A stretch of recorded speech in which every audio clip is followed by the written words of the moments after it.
말씀과 함께 걷는다 30번째 희가이서. 희가이 예언자와 함께 보내는 송년의 밤. 김영선 루시아 수녀. 말씀과 함께 걷기 위해서는 말씀이 발자국을 어디로 내딛는지 주의 깊게 지켜보아야 하고, 말씀이 발자국을 먼저 내딛기를 기다려야 합니다. 그래야만 말씀을 따라 걸을 수 있기 때문입니다. 이 심상은 학가이 예언자가 유배 후 공동체에 전하고자 했던 메시지와 깊이 연관됩니다. 둘 다 삶의 우선권을 어디에 둘 것인가 하는 점을 깊이 생각해 보도록 초대합니다. 삶의 우선순위. 학가이 예언자가 활동했던 때는 바빌론 유배 이후 시기입니다. 학가이서와 스가랴서, 요엘서와 요나서, 말라기서 그리고 제3 이사야서가 유배 후의 상황을 반영하는 예언서입니다. 유배 이후 시대의 주된 관심사는 성전과 공동체의 재건이었습니다. 기원전 539년에 바빌로니아를 멸망시킨 페르시아의 키루스 황제가 바빌로니아에 유배와 있던 민족의 귀환을 허락하는 것으로 유배 시기는 종결됩니다. 유배민의 귀환에 관한 정보는 에즈라기와 느헤미야기를 통해 알 수 있습니다. 유배 이후의 공동체는 재건의 주도권을 누가 잡을 것인가 하는 문제를 놓고 어려움을 겪었던 것으로 보입니다. 유배를 가지 않고 그 땅에서 계속해서 살았던 사람들은 귀환민의 정착을 환영하지 않았고, 귀환민은 그 땅에 살던 사람들을 재건 과정에 참여시키려 하지 않았습니다. 에즈라기에 의하면 이런 갈등으로 인하여 첫 번째로 귀환한 무리가 재건할 성전의 기초는 마련하였지만 성전 재건은 한동안 중단되었습니다. 예루살렘에 있는 하느님의 집의 기초를 놓았습니다. 그때부터 지금까지 계속 지어왔지만 아직 마치지 못하였습니다. 기원전 526년 20년경 드룹바벨 총독 때 가서야 성전 재건 작업이 다시 시작되었고, 기원전 515년에 성전이 완공됩니다. 우리는 이 성전을 제2의 성전이라고 부릅니다. 학가이는 페르시아 황제 다리우스 1세가 다스리던 시절에 유다에서 활동했던 예언자입니다. 학가이 예언서에는 그가 기원전 520년에 선포한 예언 메시지가 4가지가 수록되어 있습니다. 그 예언의 수신자는 드룹바벨 총독과 예수와 대사제입니다. 그의 첫 번째 메시지는 아직 성전이 재건되지 않았던 때에 선포되었습니다.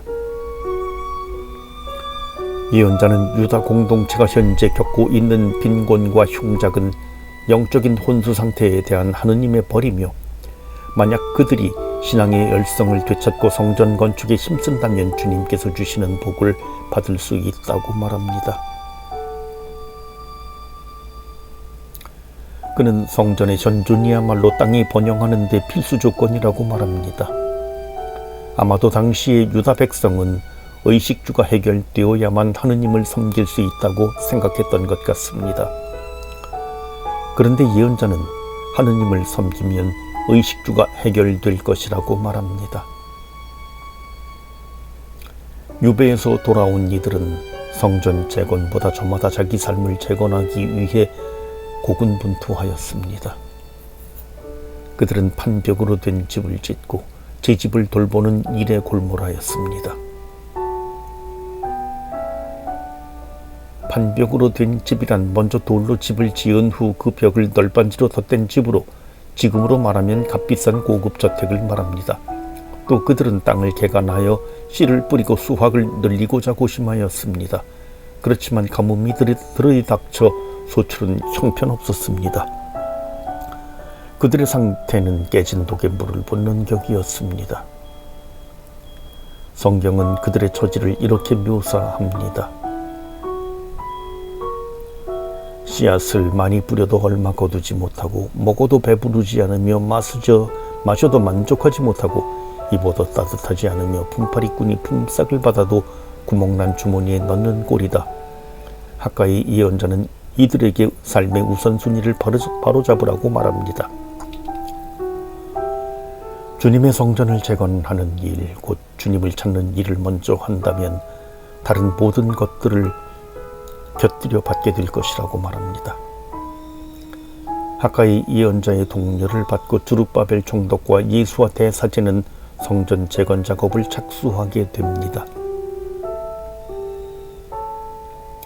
예언자가 궁핍한 처지에서 힘겹게 살아가는 백성에게 던진 일갈은 우리에게도 해당됩니다. 우리가 살 수 있는 것은 근본적으로 무엇 때문입니까? 우리가 가진 물질 때문입니까? 아니면 그 물질을 주시는 하느님 때문입니까? 우리는 무엇을 더 중요하게 여기며 살고 있습니까?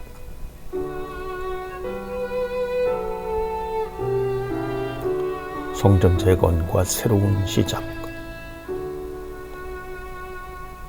예언자의 둘째 메시지는 주룹바벨과 예수와 그리고 온 백성에게 주어진 것으로 초막절 축제의 마지막 날에 내린 말씀입니다. 옛 성전의 영화를 기억하는 사람들의 눈에는 지금 그들이 짓기 시작한 성전은 있으나마나 한 것으로 여겨질 만큼 초라하게 보였습니다.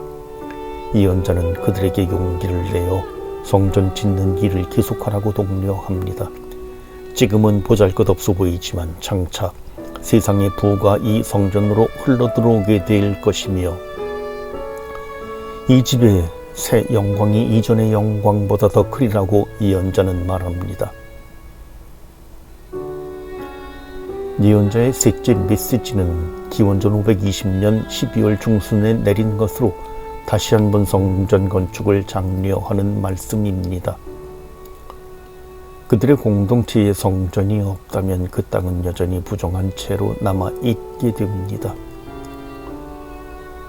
예언자는 성전을 짓기 시작하기 전에 그들의 소출이 형편없었던 것, 마른 병과 깐부기병과 우박이 농사를 망치게 했던 것도 다 땅이 부정했기 때문에 일어난 것이라고 설명합니다. 예언자는 성전의 기초가 놓인 날부터 그들의 소출이 다시 늘어나게 된 사실에 주목하게 합니다. 그것은 곧 하느님께서 그 땅의 부정을 씻어주셨기 때문입니다. 예언자는 성전과 더불어 새로운 시작이 가능하도록 주님께서 복을 주실 것이라고 선포합니다.